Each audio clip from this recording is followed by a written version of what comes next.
أعوذ بالله السميع العليم من الشيطان الرجيم من همزه ونفخه ونفثه. بسم الله الرحمن الرحيم. الحمد لله رب العالمين والصلاة والسلام على رسولنا محمد وعلى آله وصحبه ومن والاه. السلام عليكم ورحمة الله وبركاته.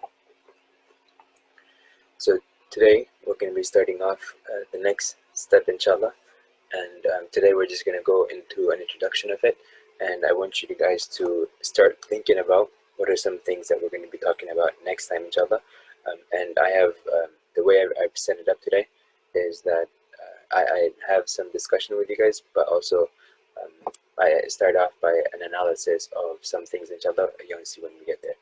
In the meantime, let's get started with some check-ins, and then we'll go from there, inshallah. So how has your weekend been?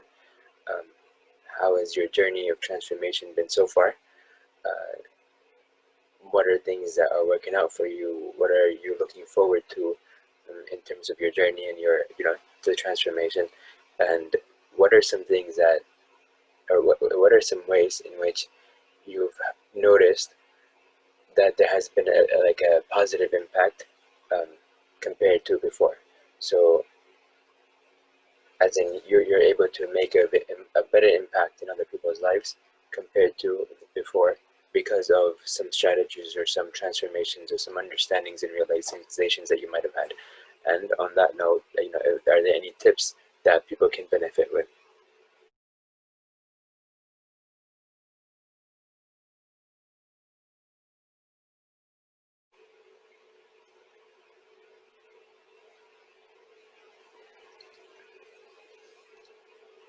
So we talked about step 0, which was being realistic about everything and accepting the truth, the capital T truths, and understanding that our lowercase truths may not be the capital T truths, and then being able to, after accepting it, differentiating between the two, because sometimes we might be running on the assumption that our small T truths are capital T truths, when in fact they might be the things that are causing us to slow down.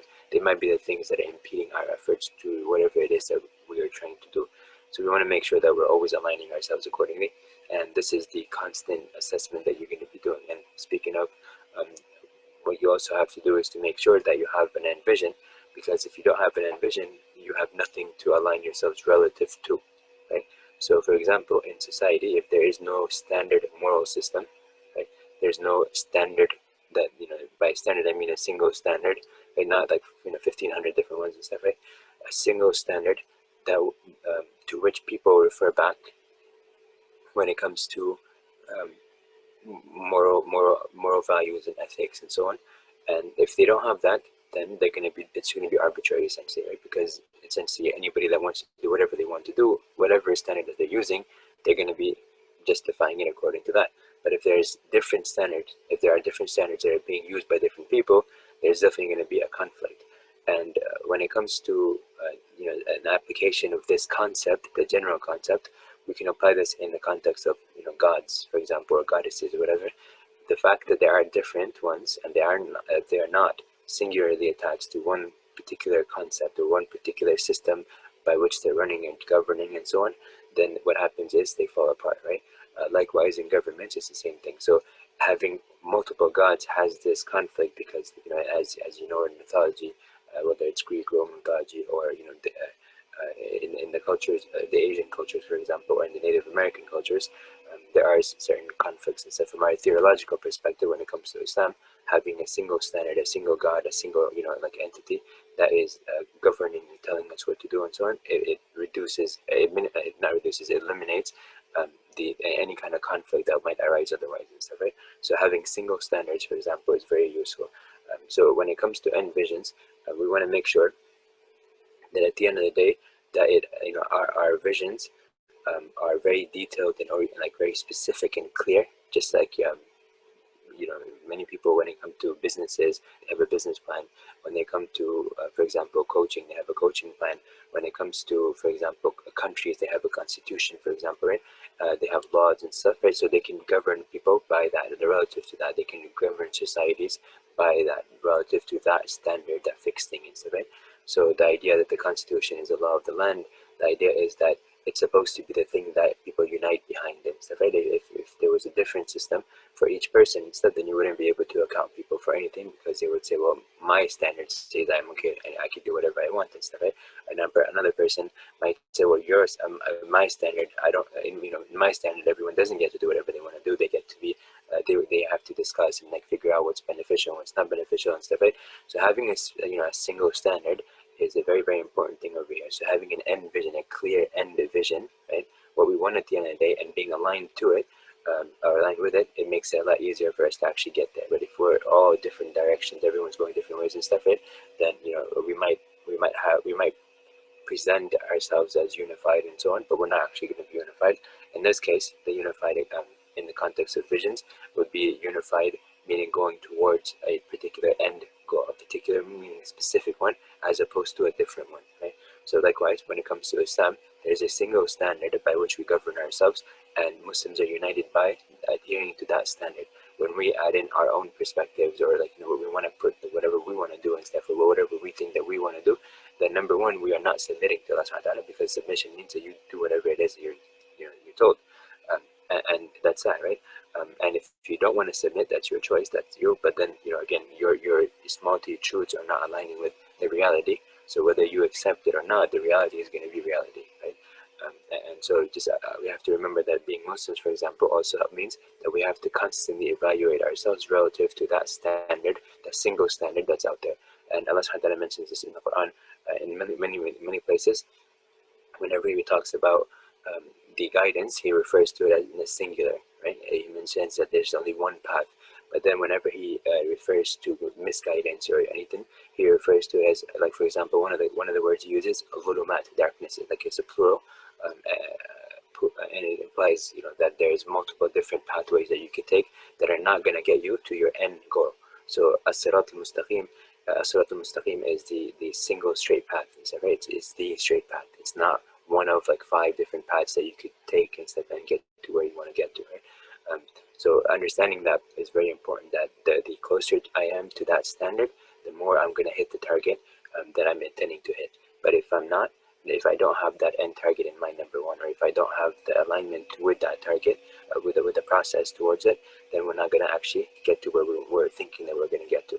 We might be thinking we're going to get to Jannah, but we're not actually doing anything that's going to get to Jannah, or we're not sure, or we're not actively going and learning about the things that are going to get to Jannah and then implementing it, because implementation is also important. If you're not implementing it, it's not really benefiting you. So the goal of learning, for example, learning Islam, is for us to get whatever it is that we need to align ourselves to the standard in every affair that we're in. So some of the things, for example, that you might be participating in, if you don't know the Islamic understanding of it, then you might be away from it, right? So you don't know if you're actually getting towards Allah subhanahu wa ta'ala or not. You might be thinking that, you might be hoping for that, you might be assuming that, but your small t truth doesn't necessarily align you with the actual reality, the capital T truth. So just because we want to tell ourselves that we're Muslims and we're guided and stuff, doesn't actually mean that we're actually going to hit the nail on the head, because first of all, we may not know the end goal, the end objective, the vision, right? And number two, we may not actually know the process of how to get there, and as a result, we may not actually be aligning ourselves with it, or we might not actually be assessing ourselves relative to a standard that we do know, for example. So there's a lot of these things that we need to consider, because it's easy to sit back and say, well, I'm Muslim because I believe Allah exists, but we also need to understand that the Quraysh also believed in Allah subhanahu wa ta'ala, and many of the people throughout, they believed in Allah subhanahu wa ta'ala. It wasn't that they didn't believe in Allah subhanahu wa ta'ala, they actually submitted to Allah subhanahu wa ta'ala as well, in the sense that they believed him to be like a Lord and so on, but they did not actually worship him the way that he told them to worship him. So this is very important. Just because you believe in Allah subhanahu wa ta'ala is not the end, because you're if we believe in Allah subhanahu wa ta'ala, then that's pretty much the majority of mankind, according to the hadith of the fitrah that everyone is born with, the natural inclination that you have towards submitting to a God, and the other rational, logical, and other proofs that might be supplementary if somebody wants to use them beyond the Islamic proofs and stuff like that. Islamic proofs are sufficient, but if somebody wanted to go into secondary, tertiary proofs and stuff, all of those, they're going to prove the same thing and stuff, right? And I intend to, inshallah, next session, go a little bit into how knowledge works nowadays. Like the accumulation of the human experience and the understanding and so on, and what are some things as a result that we are able to conclude through just human understanding and so on, compared to what we're not able to understand, right? And what kind of what kind of statements that we can make definitively and what we cannot do based on just that information, right? So for example, the question would be, can atheism be can atheism be a definitive conclusion, like the atheism in this context, I mean, um, that there is no God, or there's no proof of the existence of God or whatever and stuff, or not the proof, there is no God, period. Like, it's a very definitive statement. If a person makes a very definitive statement, there is no God, right? Can that statement be made according to scientific principles, for example? Can that statement be valid, right? Is that something that you can actually stand firmly on, 100% guaranteed, right? Um, uh, I'm not talking about, like, for example, taking one bit of information and then, like, ignoring everything else into it. Is it possible for a person to make a definitive statement that something that, like, Allah doesn't exist, for example? Is that possible, scientifically speaking? And if it is possible, what is the proof on that, right? And if it's not possible, then but what does that tell us about the people that are making these kind of claims and stuff? So we're going to look at, for example, if we're going to look into a little bit, inshallah, how knowledge is learned, and how biases are thereby formed, and how to unpack that sort of like disconnect from the lower T truth, the biases that we might have, good or bad, right? And then align ourselves with capital T truth, and again, focusing on the reality, and making sure that our goals and our vision are aligning with that. And then also always evaluating yourself where you are relative to that standard, but also relative to in terms of, like, your ability to proceed in a certain way, and adapting to that. And there are going to be some keywords that I want to just connect with later on, inshallah. So with that, today we're going to be starting a little bit. I'm not going to go into too much into it. I just want to get you guys started thinking about certain things. So the stuff I've mentioned just now is to help prepare you to sort of focus on the aspect of the process, and why it's important to do certain things, why it is that we did the step 0, 1, and 2 before we got to step 3 over here. How does that fit into your regular strategy? How does that help you in terms of sustainability of certain behaviors that you want to maintain? How does it negatively impact you if you are not following these steps, essentially, right? And how does that lead you sort of to get overwhelmed, or burnt out, essentially, whatever burnout that might be, right? For example, you might be emotionally burnt out, you might be physically burnt out, you might be, there's different, there might be like mental exhaustion, there might be there's so many different types of burnouts in different contexts. I'm just using the word burnout generally, but I hope to imply that there are burnouts in different aspects in different areas, and it's not that you burn out physically only, right? For example, aid workers or first responders, for example, when it comes to mental health crises, they can get burnt out for reasons. First, mental health first aid or psychological first aid. Psychological first aid is more connected to specific events or instances and stuff. Usually, that might happen, for example, after 9/11, or after like, for example, a shooting. Or something like that. The witnesses need a certain kind of intervention during that time. Many times, that is different than other kinds of interventions, or help or assistance that they might need in other contexts. So I just want to make sure that things are sort of like clear and separated. I don't like things, I don't like blanket statements. So I'm trying to unpack and sort of give you an understanding that a lot of times we do generally sort of default to a certain understanding or perspective, but that might only have been relevant or applicable in a very particular context. I'm trying to unpack all this stuff. I'm using the word burnout in a very general way to imply the various different categories that are underneath that. So these first responders, for example, would be, again, even they have different ways that they can burn out. For example, firefighters in the middle of the firestorm, for example, might have a different kind of burnout than a person who is witnessing, for example, death and destruction around them, and they're not used to it, for example. So there's different kinds of things that just keep in mind. But anyways, I hope what I'm mentioning over here, what I'm trying to get across, is understood. And if not, inshallah, you can ask me questions, and you can also send us emails, and we can respond, inshallah. We are not going to that. Okay, so with that, getting started with mile markers or checkpoints. Now I notice over here, I say mile markers and short-term goals, right? I say that steps and goals, incremental steps and goals, right? I use these. I'm using these different words intentionally, right? I am intending to give you some sort of um, some sort of flexibility in this, or not flexibility. I just want to make sure that you guys are exposed to certain terminology that you can then think accordingly about with, right? So for example, um, mile markers I use over here, and I use checkpoints. I didn't use the word checkpoint here, but I use goals and stuff, right?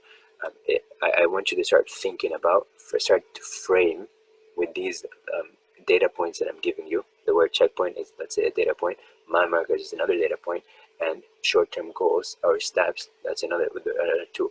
So that's 4 data points: goals, steps, mile markers, and checkpoints, right? So I want you to start imagining what I'm trying to get to, right? What is it that I'm trying to get across in this step? What is it that you're going to be needing to think about? And then also try to connect these words to where they're used. So why did I use the word mile marker? Where does that come from, right? Well, where do checkpoints come from? Where are they used? For example, if you play video games, for example, and you like do racing games, or you do various other game missions or whatever and stuff, right? So you might not remember from there. In the real world, there's also certain places where you have these checkpoints and stuff like that. And in the recent decades, there have been particular usages of the word checkpoints, and in certain contexts, like in certain countries, this is a lived reality. Checkpoints that people have to go through and so on. So understanding what these are intended for, and like how they are used and so on, but just understanding like pretty much the idea behind these things. And also incremental steps, right? The word increment is a key word over here too. And then steps is another word, right? And goals. So goals and short term is another key term over there. Short term as opposed to long term or mid term and so on. Okay, with that, just a quick historical analysis. So just continuing onwards on historical reality, historical analysis, and kind of focusing on trying to grasp what the reality has been throughout human history, essentially, right? And why that's important for us to accept, even if we don't like that, or even if we don't want to accept it. Why it's important to accept the realities, right? And so in this case, I wanted to first focus on the idea of revelation of the Quran. The idea over here was that the Quran was not revealed all at once, even though there were people, and this is mentioned in the Quran in one of the verses, that why wasn't, so one of the people asked, for example, why wasn't the Quran revealed as jumla wahida, like a single revelation, essentially? Why wasn't it sent down as like a single it's like a revelation where everything, the entire Quran was sent down together? There wasn't like bits and pieces that came at different pieces, different places. For example, the first 5 verses that were revealed in the cave where the Prophet ﷺ was, and these 5 verses are from Surah Al-Alaq, the first 5 verses of it. Then after that, there were other revelations that came. It said that it was a 6-month time period before the second revelation came, and it said that there is a discussion on whether it was Surah Al-Muzammil or Surah Al-Mudaththir, or at least the beginning of those, right? That came next, right? And then how the progression of it thereafter. And one of the early surahs that were the early portions of the surahs include, for example, Surah Al-Qalam, and many of the surahs that are revealed in that are in the end of the Quran, right? So this is how they were coming down, and then they kind of sort of, like, generally speaking, they started moving backwards towards the beginning of the Quran. So, and I'm saying generally speaking because obviously there were exceptions to these rules and stuff, right? Okay, so the revelation of the Quran, Allah Subhanahu wa Taala mentions this in the Quran, that it was done in stages, right? Um, like it was done in stages because Allah Subhanahu wa Taala wanted to strengthen the Prophet's heart with like as in, like, if you were given everything all at once, you're going to become overwhelmed. But if you are told to do one thing first, and you get sustained, you start working on it and stuff, you're able to build a routine around it, you're able to sustain that particular behavior, then you add another thing on top of it, then you're able to maintain that thing, and then you add another one, and so on. So you're sort of taking incremental steps, right? And it helps you become steadfast and confident in being able to do those things. For example, we mentioned this before, that the alcohol, it was taken away step by step by step, because the society was pretty much immersed in it, and it was something that they had just like this was their life pretty much, like, existence at that time coincided with drinking alcohol, right? This is how prevalent it was, and this is how ingrained and uh, this thing was in society, meaning alcohol was in their society. Just drinking, it was just a thing that you had to do on every occasion and stuff, pretty much, right? um, so and they have that some of the early before the Prophet ﷺ, there were some poets that were very famous, and their poetry has been preserved. And when if you're studying Arabic, these are some of the things that you analyze to understand how the Arabs at that time spoke the language of Arabic, right? And this is how it's going to help you understand some of the stuff that's in the Quran, for example, and the statements of the Prophet ﷺ and so on, how they use certain language and stuff, right? And how the language changed over time. So the current standard Arabic, for example, the modern standard Arabic, does not perfectly align with the classical Arabic, and that's why people, if you speak modern standard Arabic, or if you speak dialects, then you're not necessarily going to understand the actual classical Arabic in which the Quran is revealed, and how the Prophet ﷺ and Sahaba understood it. So with that, it was broken down into components and pieces, and that was that, right? So we had to understand that it wasn't sent down all at once; it was done in stages, and that was intended to help us get to help the Sahaba step by step make positive change that was lasting, right? These people were pretty much the beginning of the Islamic, the Ummah, right? And they were the ones that needed to be very strong and very confident in this stuff, and they needed to have the most effective strategy in terms of being able to sustain behaviors, in terms of getting away from bad habits and bad things that they were involved in before. And so this was very strategic in terms of how Allah Subhanahu wa Ta'ala designed the curriculum essentially, and how he trained the Sahaba as a result, and through this, right? And how the Prophet ﷺ, for the most of his life in the beginning, was just perfecting who he was and so on. And then when he got to 40 years old is when he gets the first revelation, right? So understanding that, one of the you can take a lot from the way the Prophet ﷺ's life progressed, and when he got certain revelation, and then how the revelation progressed, what were the main things that were being passed down and so on, right? So what were the things that were done first, and what were the next step and so on. So you can have an entire curriculum set for our youth, for example, or our elders and parents and so on, when it comes to this transformation, the Islamic transformation, to get closer to Allah Subhanahu wa Ta'ala from studying just that right there. So just keep that in mind in this reality. Same thing with Maqasid al-Sharia, and as the scholars, for example, analyze what was sent down to the Prophet ﷺ, and as well as what the Prophet ﷺ mentioned and so on, and what the Sahaba were discussing and mentioning, right? When they were analyzing all this stuff, over time they started exploring at the implications of those things in society, and as they explored these things in society, as in like the impact in society, they started realizing more and more certain benefits, certain end objectives. So they were looking at what was sent down, right? There was a lot of clarity in it, but there was also from a human perspective, from the perspective of the people in terms of what they had accumulated of knowledge and so on, it wasn't as much, right? So meaning relative to what's out there, what is to be known and so on. Individually, people didn't have access to that kind of full knowledge and stuff, right?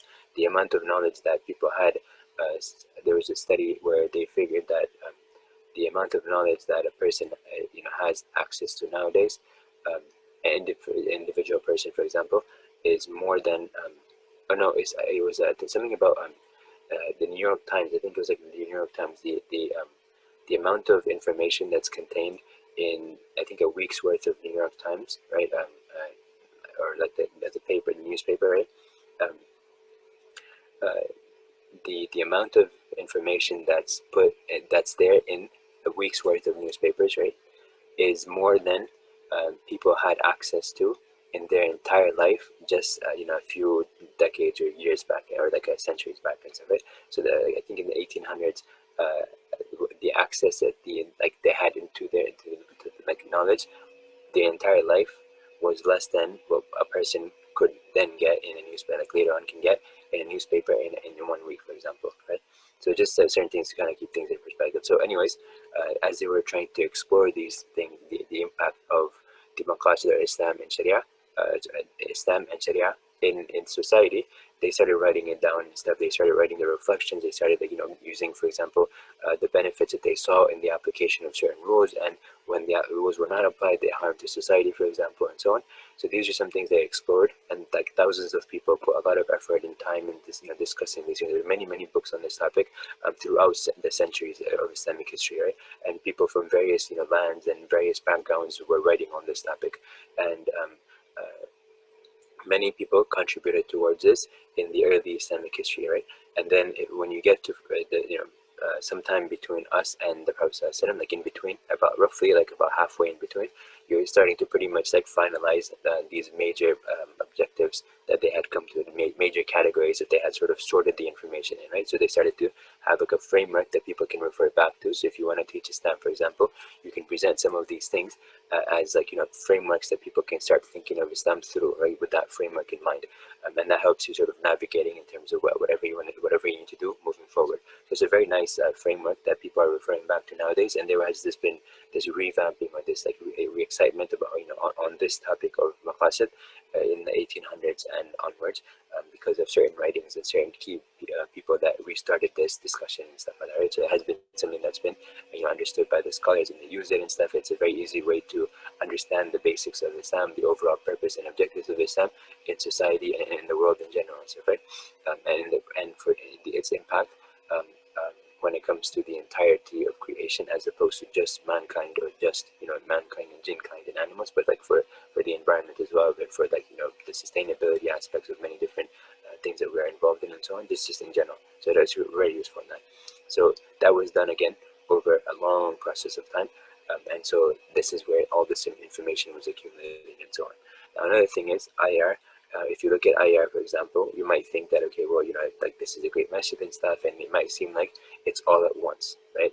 But in reality, it's not like that, right? In reality, it started off a very small thing. They had the old red building, and even then they only had one floor of it, and even then it was a small space and stuff, and so they had to pay Jum'ah.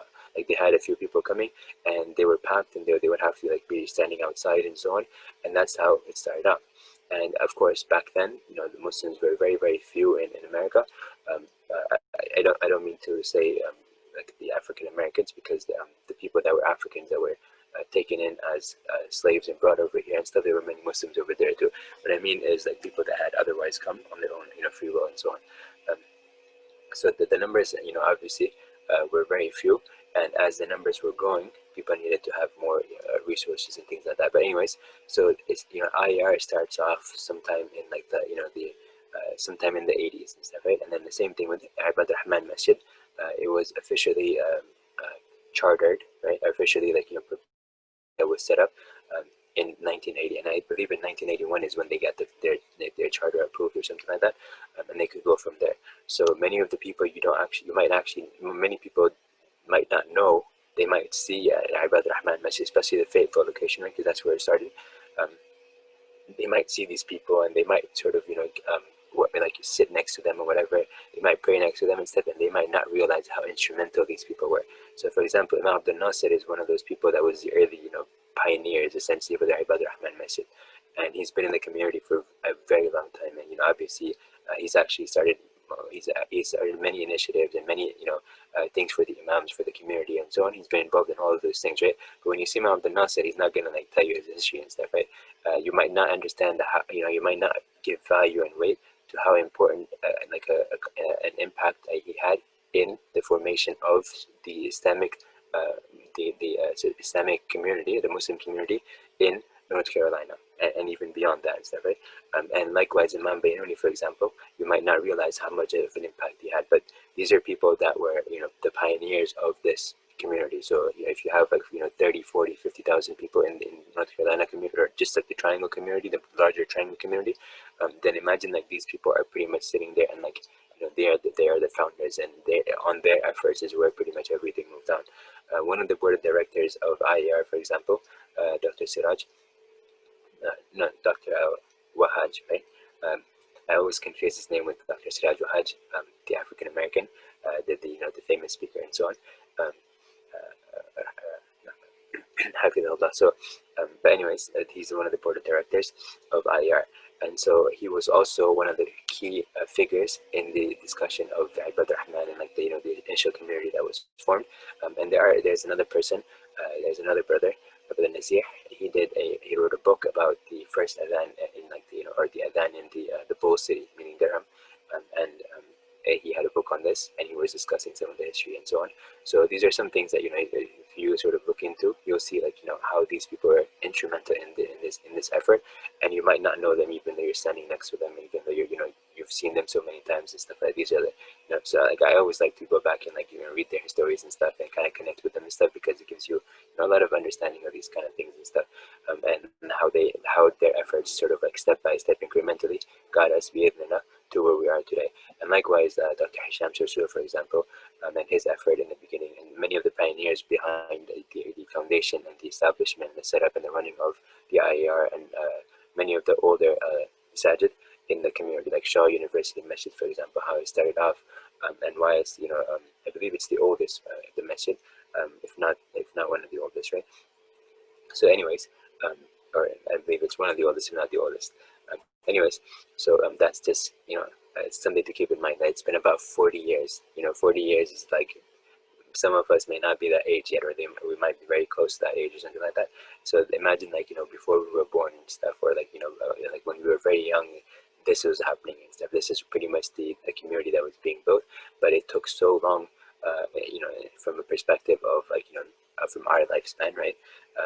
In terms of getting us to where we got to. And a lot of this stuff that happened, a lot of sacrifices that people made and stuff, and a lot of things that they had to understand and appreciate in terms of reality and how life works before they got to where they got to. So then also, same thing with science and technology. Only recently they started, this through evidence and like actually being able to like, hone in and actually like, prove the existence of the elementary particles and stuff, right? So for example, when we look at the protons and neutrons and electrons and stuff that you guys study in chemistry and stuff, right? That wasn't actually discovered until relatively recently. Like, it hasn't been much time, a few decades ago. When I say a few decades ago, in like sometime in the late 1800s and like the early part of 1900s and mid 1900s and so on, is where they started, actually getting evidence for a lot of these like, elementary particles, and like going a little bit beyond that into the quantum world and stuff, right? And then science, and so science again, this is the stage that even after all these centuries or millennia of exploring and researching and whatever, we are still at pretty much the initial phases of understanding how the world works and so on, right? And when I say initial phase, like, stages, I'm really meaning that because of how, if you understand science, inshallah, that's what I was referring back to, that I'm going to go to. So inshallah, when we get there, we're going to discuss that a little bit more. But again, idea of science and technology, just a few years ago, there was no such thing as interconnection from like, between like all these people around the world and stuff, right? Global communication, which is something like, if you go to, or if you talk to our parents and stuff, right? Even when, some of us were younger, we didn't know anything like, like, for example, like what is a cell phone, right? Or like what is something, like what is high-speed communication, what is 5G going to be and stuff, right? They didn't have these kind of things in the like just recently. And so technology is sort of like taking this like exponential growth, but at the same time, it is something that has taken a long time, and there's so much more that still needs to be learned and known and stuff, right? So this again connects back to the discussion of can there be a person, scientifically and rationally and so on, is it possible for a person to, or is it possible, in these, using these skills, right, to conclude definitively today that Allah doesn't exist, right? Is that even possible? Is that something that we need to like be worried about, for example, when it comes to doubts that people are having and stuff, right? So there's a lot of these misconceptions that or misunderstandings and things like that, or lack of understanding or lack of knowing things and stuff, right, that leads us to make certain conclusions or be worried about certain things in a certain way. Now, one other thing, we're in Napoleon. This is Napoleon's empire, right? This is parts of Europe, and you can see the Ottomani Khilafah over there, the Ottoman Empire, right? You can see that down there. But if you look at this, like these colored areas are the areas that were essentially part of the empire, whether as allies or whether as like, the people that he had over, like a rule over, or whatever it was and stuff, right? So this is where he was. Pretty much he was overseeing Europe. essentially, right?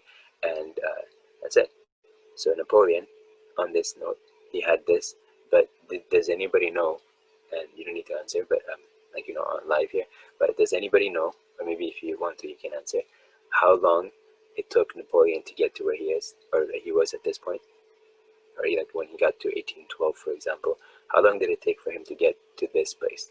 The Napoleonic Wars, how long did they last? The answer is about 15 years. So it wasn't a one-time thing. Like the Islam, where the Quran was like sent down over the period of about 23 years, right?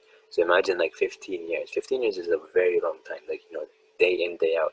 It's been like maybe just a few months in COVID-19. You can imagine multiplying that by like 30 to get to like how long this whole thing has been, how long Napoleon's wars were and stuff, right? And so how long it took for him to get just a very tiny portion of the world. And I say tiny, if you actually look at the sizes of these places, if these countries and stuff, right, that he got control over, or he got partnerships with and stuff, right, um, how how big these are compared to, say, the United States, right? You'll get an understanding what I mean by it took him 15 years, and he only got to where he got to. Even though it's relatively a big landmass, but nonetheless it took him that long to get to where he got to. So that's what I wanted to make a point about here. And then same thing with Amazon and Apple and Google and the dot-com bubble. If you remember in like the late 1990s and early 2000, right, or 2001, I believe, is when the dot-com bubble burst. Um, so the idea, in this time period is where these stocks, I think Amazon in 2001 was like at $12. Okay, so $12, and today, 20 years later, it is trading at about $3,400. So $12, $2,400. Sorry, $3,400. So I believe as of today, I think it was something like that. It was about $3,400, but don't quote me on that. But anyways, roughly 12 to 14, $16 and stuff, going all the way like 20 years later, and now you get to where you get to. Amazon did not start off like that. Amazon did not own all these other things and stuff, right? It didn't like pretty much dominate the market in like multiple arenas and stuff, right? Um, uh, uh, now they're discussing antitrust, or like anti-monopoly regulations and stuff when it comes to Amazon and Facebook and Google and stuff, right? They're trying to break them up, and Apple, they're trying to break them apart because they're worried about like the monopolies that they are becoming, essentially, right? And so on. So anyways, they didn't get there overnight, right? Remember the dot-com bubble happened, everything fell down and stuff, and everything was really bad and stuff, right? And then things started picking up, and it took a long time to go from just like selling books to now selling pretty much everything that you need. And then also like being anywhere that you want, like whether it's like cloud computing, for example, whether it's like groceries and stuff, whether it's like whatever it is, right? Whatever you need, essentially, you can find it within like Amazon, right?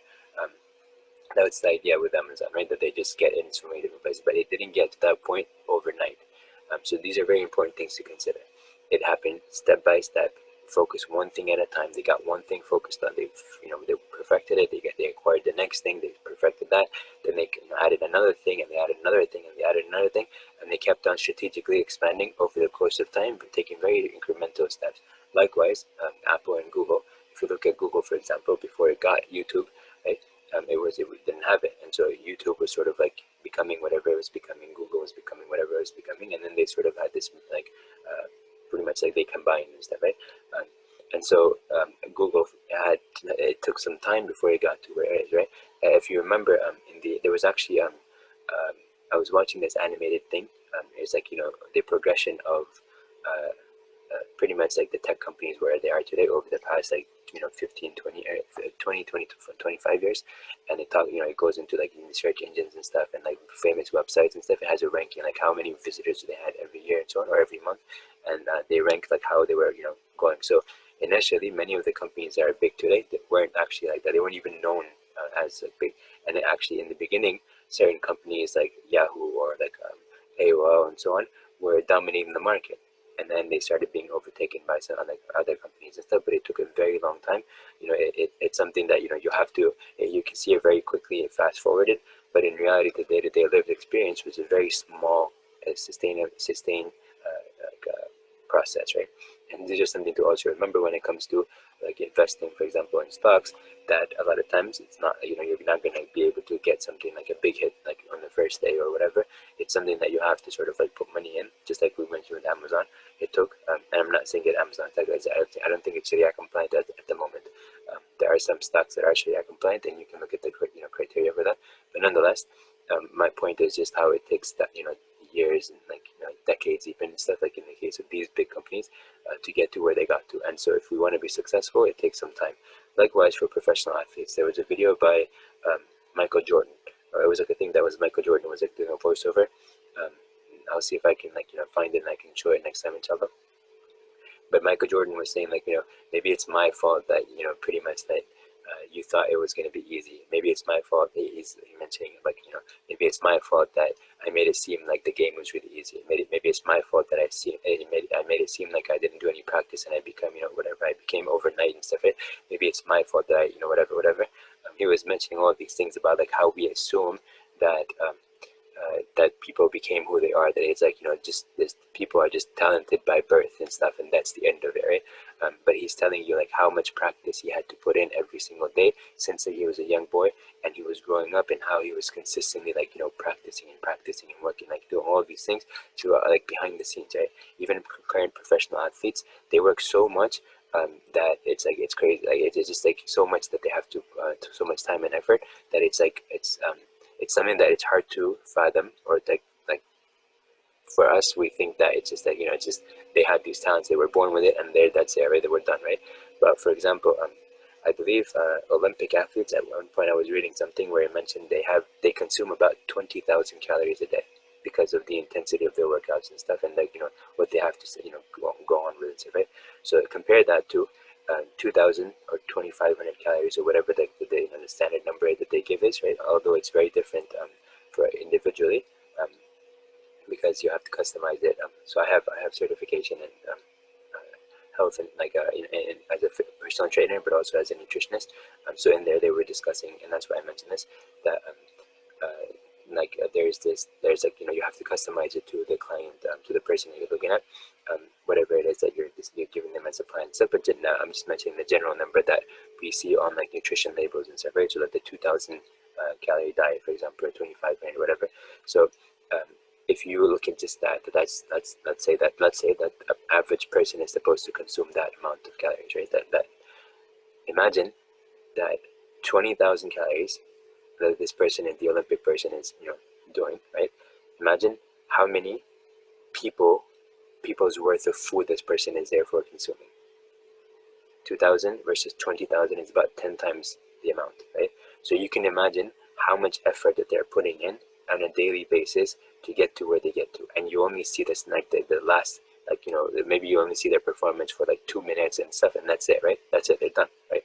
But behind that, like behind that iceberg, the tip of the iceberg, you have the entire iceberg that they're actually standing on, right? And even then, afterwards, they're gonna keep on making sure that they can sustain this and stuff, right?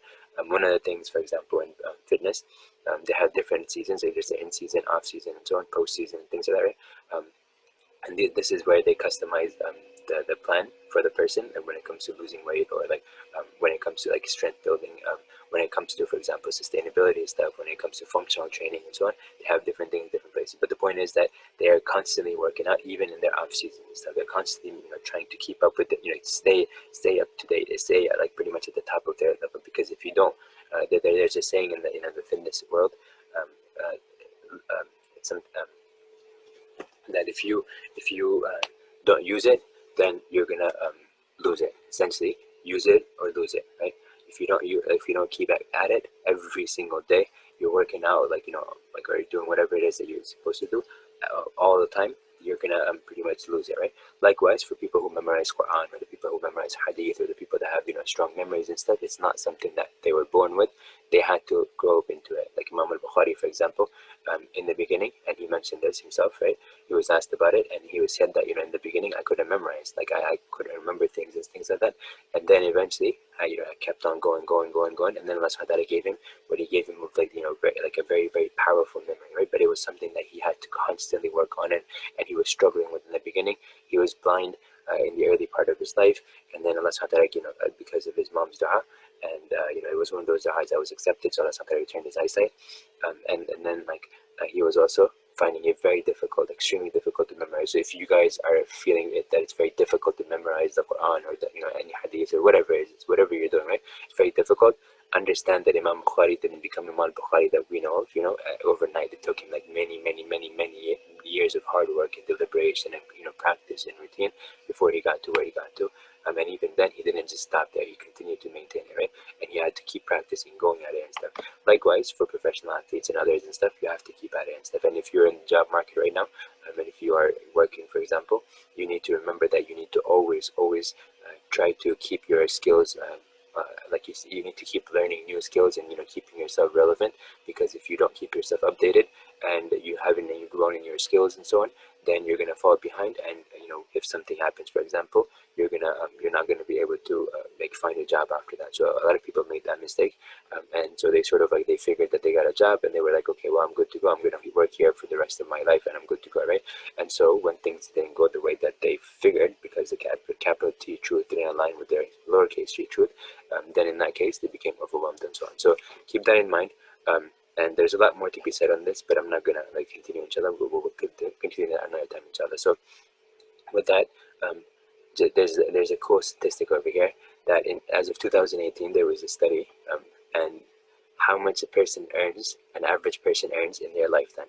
I didn't get if this was specifically for Americans. I'm gonna assume that this is more just American, right? Because obviously, as you know, in other countries and stuff, this is not how it works, right? But let's say in American, how much an average American earns in their lifetime. 2.7 million. In other words, most people when they die, most Americans when they die, are going to be, not most people, I'm not going to say it like that. An average is not necessarily most people, right? But it seems that an average person, when they die, they're a millionaire. So an average person, when they die, it's like they're millionaires, right? And I know that kind of the word, the 2.7 million is weighting pretty much everything. Like for example, millionaires, billionaires and stuff compared to other people and stuff, but they're just accounting for some of these factors. The results are that, let's say, you like most people, like just an average person is going to be a millionaire by the time they finish earning, essentially, right? So keep in mind that a lot of times people want to be millionaires, right? But they don't realize that they actually might be millionaires just because of the fact that they're earning a certain amount of money, right? That's it. So it's a very, sometimes you forget that. So, and if you do some numbers, if you're earning, let's say, $40,000 a month, right? Or let's say 35,000, just for whatever. So in a year, you're gonna make that times 3. You're gonna make about like $100,000 in 3 years, right? So $100,000 in 3 years, meaning in 30 years, you're gonna make $1 million. If you're earning $35,000 a year, which is about $3,000 a month. So if you're making that much money, you're going to be a millionaire in 30 years, essentially. And if you're working for longer, or if you make more money over the course of the years and stuff, then obviously you're going to make more. But just some things to keep in mind. It might not look like every day's work is getting you one step closer, and it might take you 30 years or 40 years or however long you're working before you make the millions, right? But you are eventually getting to be a millionaire, right? So just some things to keep in mind in terms of perspective. And I hope you guys are seeing what I'm trying to get at over here, right? We have yearly, annual taxes and stuff, right? So that's like a checkpoint, essentially. And I don't know if you guys caught some of the things that I was mentioning over here related to checkpoints and so on, but I wanted to make that connection now, right? If you haven't. So understand that every year or every month or every paycheck or whatever, that you're actually, you're part of, what you're actually experiencing is mile markers, short-term goals and checkpoints and so on. And likewise for our learning, how we learn things and stuff, it's similar to that, right? We learn incrementally over time. We didn't become who we are just the day we were born, or by going to school, during first grade, for example, and we learn everything and stuff, right? Even in first grade, we have to break it down. The curricula are divided up into increments and stuff, right? So for example, they have day 1 strategy, they have day 2 content, they have day 3 content, they have day 4 content, and the teachers actually with the Common Core, they actually had these day by day content that they had to go over. So they had for example, day 1 worth of material, and it would say at the top of the page day 1, right? And then you have the whatever it is that you're doing for that particular subject for that particular day, and that's how they did it. But it's day by day by day, and that's how you get to your goals and stuff, right? You're not gonna if you want to, like, for example, if one of the most common things that people want to do in their New Year's resolution is lose weight, right? Most people don't understand that there's a process, and they don't want to accept it. They want everything all at once. Stocks, likewise, are, moving incrementally. Gambling, on the other hand, is different, right? It's like you just pretty much try to get everything all at once. But the reality is that's not how it works, right? In exceptional cases, you might hit the jackpot on, like, the first try, let's say, right? But at the same time, and I'm not by any way, but me discussing that, endorsing gambling or anything like that, right? Because that's haram and so on. Um, and somebody might say, for example, what stocks and so on can be gambling and stuff, but that's a separate discussion and stuff, right?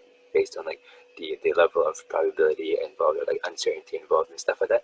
And there is a separate discussion and separate context for that in the Islamic context, because there is Islamic discussions on, for example, what is the difference between business and, like, getting into other things, for example, in terms of probabilities and things like that of success, right? Okay, so with that, the last thing that I have, inshallah, is just anything that you guys remember of keywords. We mentioned capital T versus lowercase t truth. There's also the word flow. I don't know if you guys remember the word flow. There's also the word discipline. These are, among the very, like, important and more powerful words to keep in mind. But there are other words that that we discussed and we had compiled in the beginning, and maybe some of you guys will continue to compile. But just keep that in mind, inshallah. That's the 45-minute note. Yes. Okay, so I'm done. Pretty much just, if you guys have any, like, if you remember some words, um, I was gonna give you guys time to add on. If you want to add on now, or if you want to, like, think about them and stuff and do that next time, inshallah, that's up to you. If you have anything on the top of your mind, you can mention, and I'll add them in here, inshallah. I didn't want to give you all those terms because obviously, I want you to recall them because you're going to be using them. I'm not, I might know them, but it doesn't mean that you're going to know them or you're going to be able to recall them and stuff. So recall is a very important, powerful tool over here that I want you to utilize. And that's it, inshallah. So for today, with that, we'll go ahead and conclude, inshallah. So the main takeaways are to start reflecting on how reality actually works, as opposed to how we would like for it to work, and it doesn't actually match with what is possible, right? We have to remember that there is a difference between, like, imagining the possibilities and so on that might be realistic, that can actually happen, versus what is, from our perspective, or at least, like, what is generally understood to be impossible. Like, we don't actually start focusing on those things and say, well, these are possible and stuff, right? Um, we want to make sure that from our perspective, from our, because we're the ones doing the efforts, we are the ones that have goals and ambitions that we're going towards, or trying to fulfill and address and stuff, right? But if we don't have that, if we don't have if we're not realistic, essentially, in that sense, then we're not going to be able to proceed, and we're going to have a lot of undue or unnecessary stress and struggles and all that stuff, and then we're going to become overwhelmed. And what's the potentially a worst scenario is that feeling of, like, we didn't get to where we want to get to and so on, and not accepting reality and stuff can lead us to become very toxic, and toxic people can have a toxic impact on other people around them. Their relationships can get impacted, their character starts deteriorating and stuff like that. And it all started because they didn't want to accept reality. They wanted things to be a certain way when that was not going to happen, right? So this is when a person is in the maze, and I gave you the example of the maze, a while back, and we had a picture of it. You're entering the maze, but you want it to be your way, and you don't want it to accept that there are walls and, like, blockages and stuff. You just want things to go a certain way. So something just to keep in mind, inshallah. So with that, your homework is, again, to reflect on all these things, come up with those keywords and stuff, but also reflect on, like, how or what we're going to be talking about in the future. Focus also on how we actually learn things, how we come to realize certain things and stuff, how we develop patterns and habits and stuff, how we develop understanding based on our experiences and so on. How does that learning happen? How does that or how those biases happen, essentially, right? So I want you to start to focus on that. So as we go forward, inshallah, you're going to disconnect from the lowercase t truths that don't align with capital T truths, and you're going to be able to then essentially be able to take control of your life, essentially, right? So in a way that you would like, be able to in the things that are good, and I'm going to put conditions on this that Allah subhanahu wa ta'ala is allowing and so on. Okay, so with that, سبحانك اللهم وبحمدك أشهد أن لا إله إلا أنت أستغفرك وأتوب إليك. جزاكم الله خيرا.